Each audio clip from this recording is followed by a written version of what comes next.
자, 우리 이제 96페이지로 가봅시다. 내신 완성하기고요. 여기까지 하면은 이제 3단원이 끝나게 될 거예요. 가보시죠. 96페이지 1번입니다.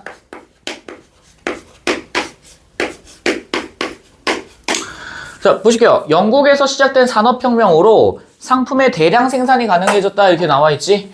그러면은 기억에 들어갈 말은 당연히 뭐겠어? 산업자본주의에 대한 내용이겠지. 산업자본주의. 그래서 애덤 스미스 나와 있고요.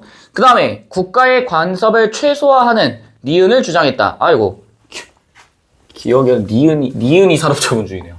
죄송합니다. 니은이 산업자본주의고, 그 다음에 기업이 성장하였다라 나와 있으니까 뭐 기업가, 그 다음에 뭐 플러스 뭐 산업혁명 이런 것도 전부 다 가능하시겠죠.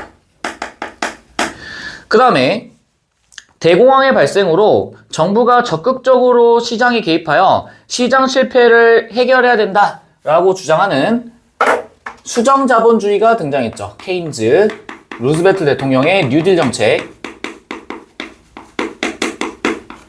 그 다음에 리을, 하이에크와 같은 학자들이 이를 비판하면서 신자유주의를 주장하죠.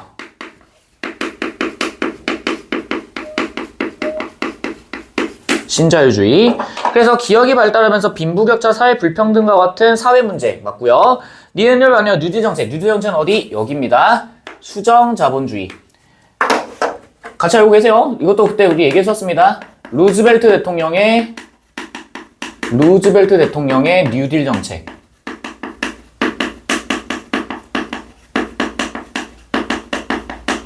함께 알고 계시고요. 그 다음에 디귿을 받아들인 국가들은 대규모 공공사업, 그쵸? 왜? 국가가 직접 개입하는 거니까. 리을, 민영화, 규제화나 자유무역, 신자유주의고요. 역사 순으로 보면은 기억, 디귿, 리을, 그쵸? 요렇게 되시겠지. 문제 없고요. 자, 그 다음에 봅시다. 2번. 다음을 주장한 경제학자가 긍정의 대답을 할 질문을 골라야 돼. 개인은 자신이 의도적으로 사회적 공익을 증진하는 것보다 사적 이익을 추구하는 과정에서 사회적 공익을 효과적으로 증진한다 이렇게 나와 있어요. 그럼 얘 같은 경우에는 국가의 개입보다는 무조건 개인이 중심이 되어서 개인 중심의 이윤 추구가 제일 중요한 포인트가 되시겠지. 개인 중심의 이윤 추구. 자, 그러면은 얘 같은 경우에는 기업의 복지 정책을 확대해야 되는가? 긍정을 안 하고 뭐 하겠어요? 부정을 하시겠지. 왜? 얘는 뭐에 대한 내용이니까? 정부의 개입을 예시하는 거니까. 그 다음에 니은 작은 정부. 작은 정부의 뜻이 뭔데요? 정부의 개입을 뭐 하자? 최소화하자라는 게 핵심이지.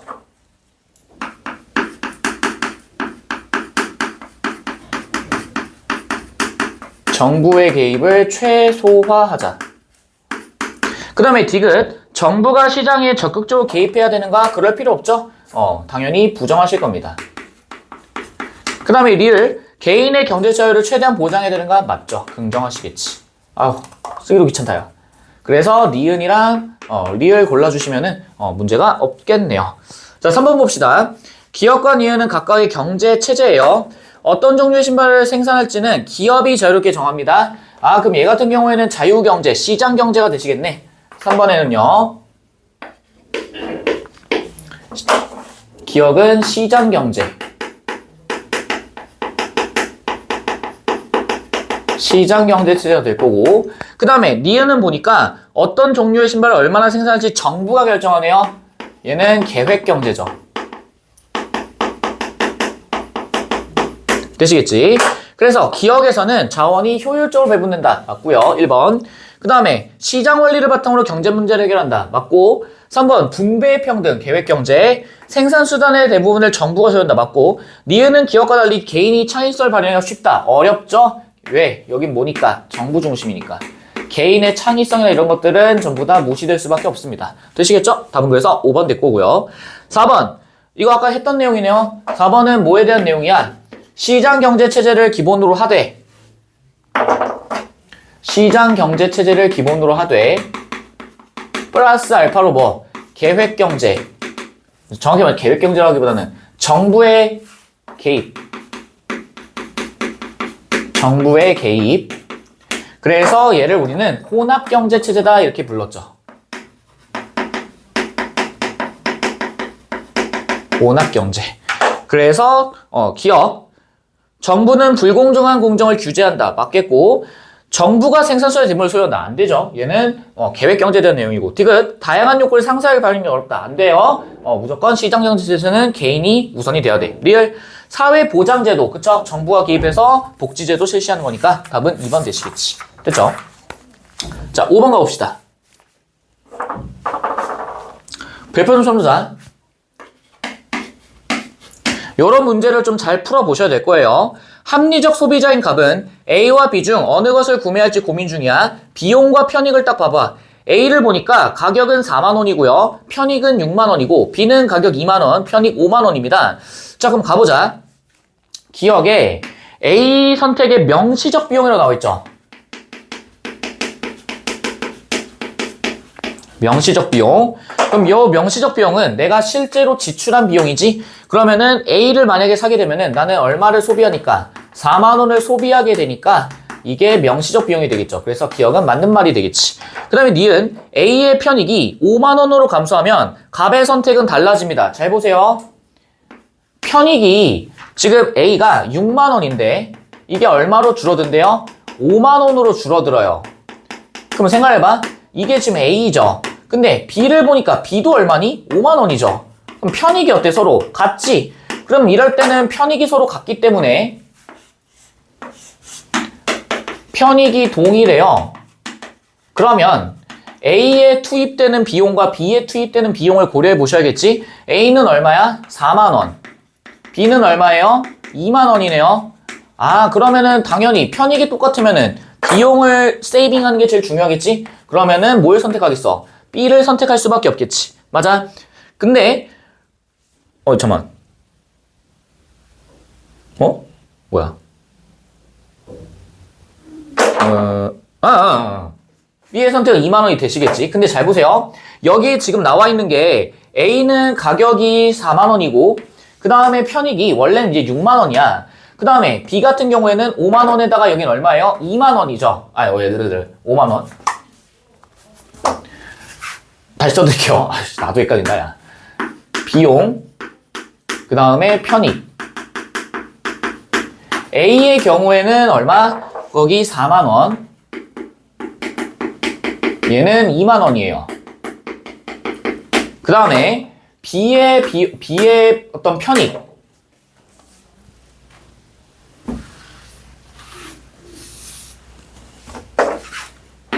A, B, 비용, 편익.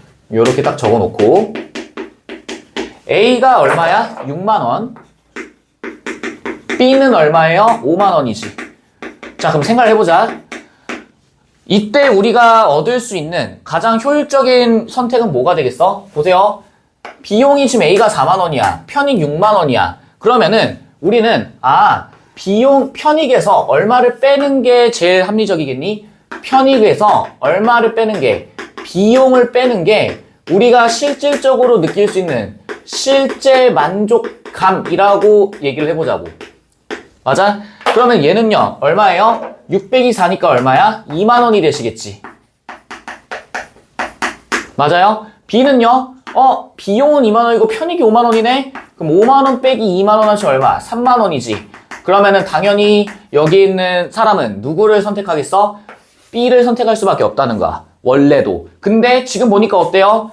편익이 지금 얼마로 바뀌었어? 5만원으로 바뀌었지? 그럼 5만원으로 바뀌었으니까 얘도 6에서 6을 뭐로 바꿔야 돼? 5로 바꿔야 돼. 그럼 얼마 돼? 만원 돼버리지. 그러니까 오히려 편익이 더 줄어듦과 동시에 B에 대한 선택은 변하지가 않겠네요. 맞니? 그래서 갑의 선택은 달라지는 게 아니라 계속 뭘로 고정이야? B로 고정입니다. 라고 하는 거를 확인해 주시면 되겠죠. 그 다음에 디귿. B를 선택하는 것이 뭐해? 합리적이죠. 당연히. 실제 만족감이 더 크니까요. B 선택의 기회비용이 A 선택의 기회비용보다 크다라고 나와 있어요. 잘 봐. 우리 얘기했습니다. 기회비용은 무조건 내가 뭐 하는 거라고 했어? 포기하는 거다라고 얘기했었지. 맞아? 그러면 여기에 있는 요 4만원 있고요. 그 다음에 여기에 있는 편익 6만원 있어. 여기도 2만 원 있고 5만 원 있어요. 그럼 나는 지금 뭘 포기하는 거야? B를 선택하게 되면은 A를 포기하게 되는 거지. 맞아요? 그러면은 여기 보니까 얼마야? 4만 원이 있어. 근데 잘 봐. 우리가 살짝 이제 좀 눈여겨 보시면은 이렇게 좀 이해를 해보자. 리을에 B 선택의 기회비용 이렇게 나와 있고요. 그 다음에 A 선택의 기회비용 이렇게 나와 있어. 그럼 우리 얘기했습니다. 기회비용은 무조건 명시적 비용에다가 플러스 뭐 암묵적 비용을 합치는 겁니다. 이렇게 얘기했었지. 됐니? 자, 그러면은 B를 딱 선택하는 순간 나는 그 순간 얼마를 지불하는 거예요? 2만 원을 지불하는 거지. 2만 원을 지불하는 거야. 그 다음에 암묵적 비용을 한번 생각해 보세요. 암묵적 비용 같은 경우에는 내가 포기한 비용을 얘기하시는 거지. 그럼 얘 얼마야? 6만 원 되시겠죠? 그럼 합치면 얼마니? 8만 원이 되시겠지. 그럼 A를 선택한다고 해보자. A를 선택한다 했을 때 명시적 비용 얼마예요? 4만 원이지. 암묵적 비용은요, 내가 포기하는 거에 대한 가치겠지? 그럼 합치면 얼마야? 5만 원이지. 그럼 얼마 되세요? 9만 원 되시겠지. 맞아?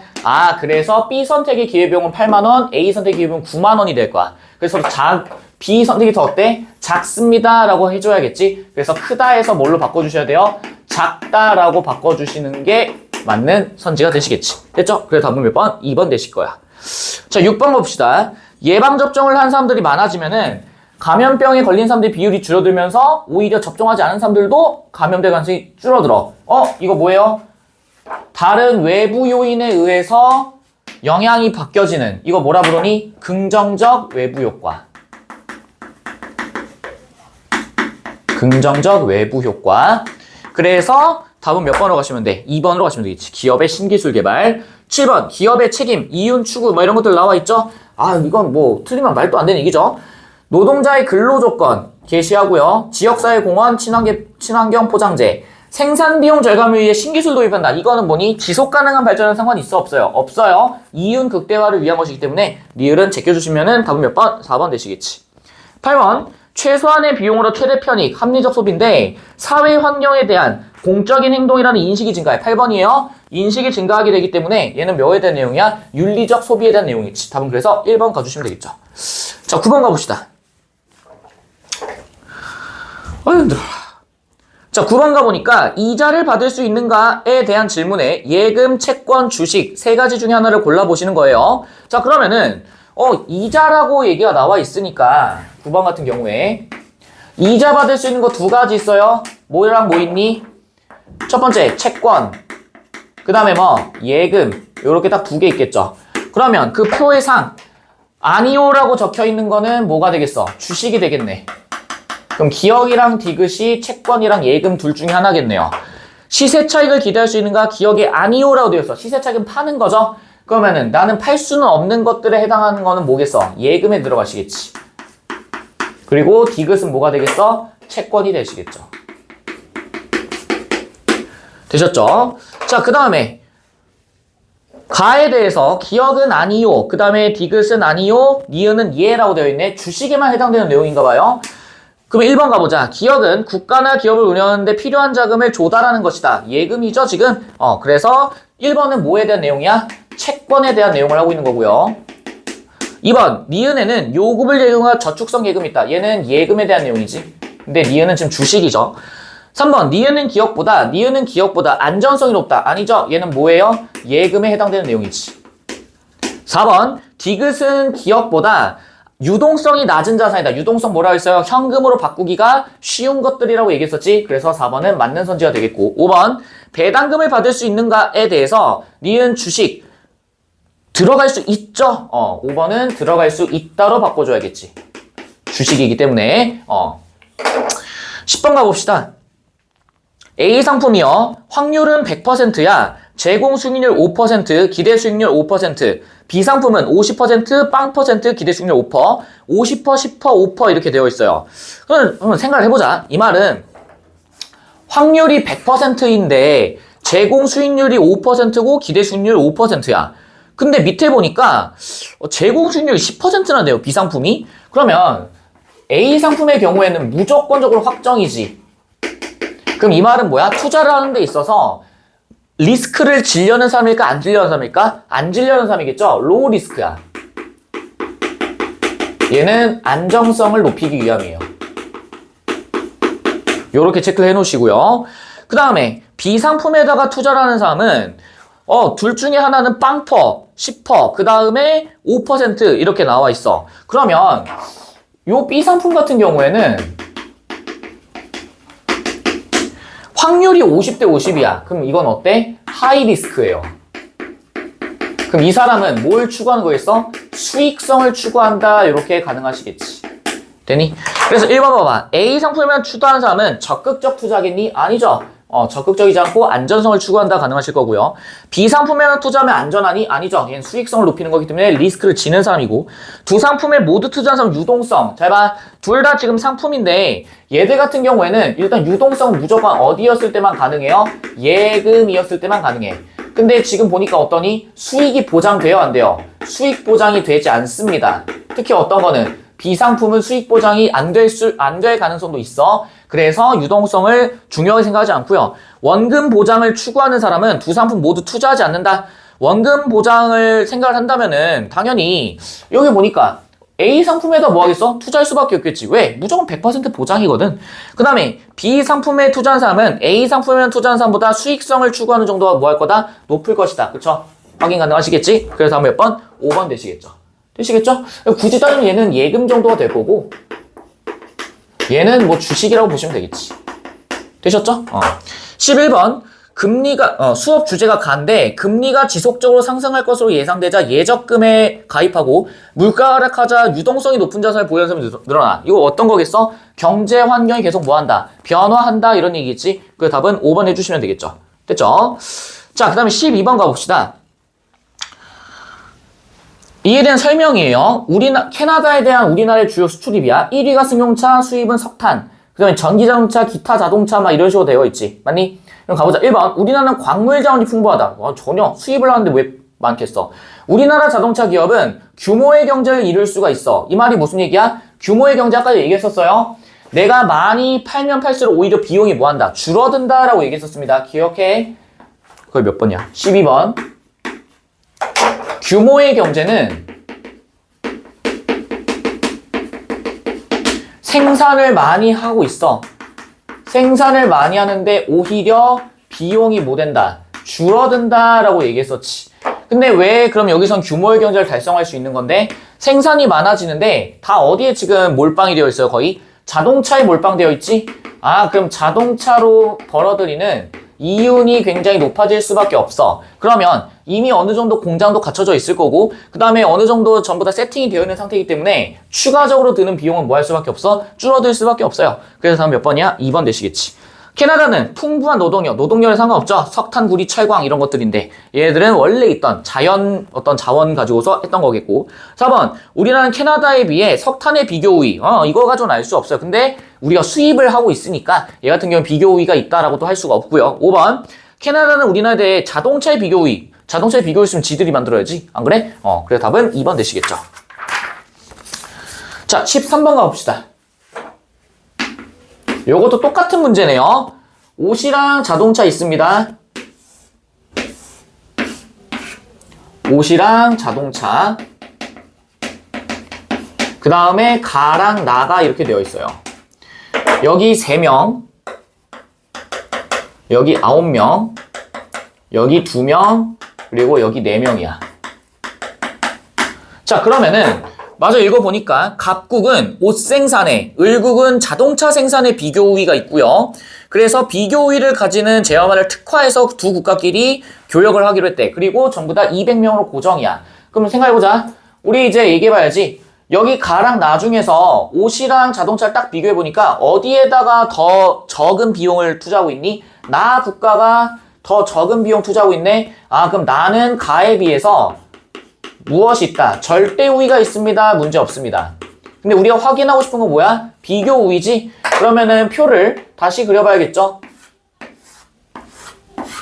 표를 다시 그려서 옷이랑 자동차, 그 다음에 가랑 나 요렇게 비교를 하시면 나눠보셔야겠죠? 얘는 어떻게 할래? 3을 뭘로 나눠? 9로 나눠야겠지? 그래서 몇이야? 3분의 1. 얘는요 9명을 뭘로 나눠? 3명으로 나눠. 그래서 몇이야? 3이고요. 얘는요 2명을 뭘로 나눠? 4명으로 나눠. 그래서 몇? 2분의 1. 얘는 4를 뭘로 나눠? 2로 나눠. 그래서 몇? 2가 되겠지. 그럼 확인해보자. 3분, 요 옷에 관련해서 가랑 나 중에 더 적은 기회비용 어디겠어요? 여기가 되실 거고요. 그 다음에 자동차를 보니까 어디가 더 적니? 여기가 더 기회비용이 더 적지? 맞아? 그러면 가구가는 어디에? 옷의 비교우위를 갖는 거고 나구가는 어디에? 자동차의 비교우위를 갖네. 근데 다시 한번 확인해보니까 어때? 옷 생산의 비교우위 갖고 있는 건 어디야? 갑구가죠? 그래서 가가 뭐가 돼? 갑이 될 거고 그 다음에 을구가는 자동차 생산의 비교우위가 있으니까 을로 되시겠지. 그래서 갑은 가, 나는 을 이렇게 되겠네요. 적절하지 않은 거 보시니까 몇 번이야? 1번 되시겠네요. 2, 3, 4, 5번 그냥 해보시면 됩니다. 되시겠지? 14번 각 국가가 생산한 상품이나 서비스, 생산 요소 등을 다른 국가가 사고 판다. 무역에 관련된 내용이지. 그래서 기역이랑 디귿 해주시면 문제 없겠네요. 제한되지 않고요. 국내 기업을 보호하는 데 유리하지 않고 오히려 다양한 어떤 경쟁을 하기 때문에 국내 기업이 오히려 위험에 빠질 수 있다 이런 얘기지. 자, 지속 가능한 발전. 대량 생산을 통해 규모 경제 하면 안 됩니다. 지속 가능한 건 뭐야? 이윤 추구가 목적이 아니에요. 이해되시겠지? 그래서 다음 몇 번? 2번 되실 거야. 됐죠? 그래서 여기까지 해서 3단원 문제풀이 끝났습니다. 되시겠죠? 별 내용 없어요. 그냥 해보시면 됩니다. 됐지?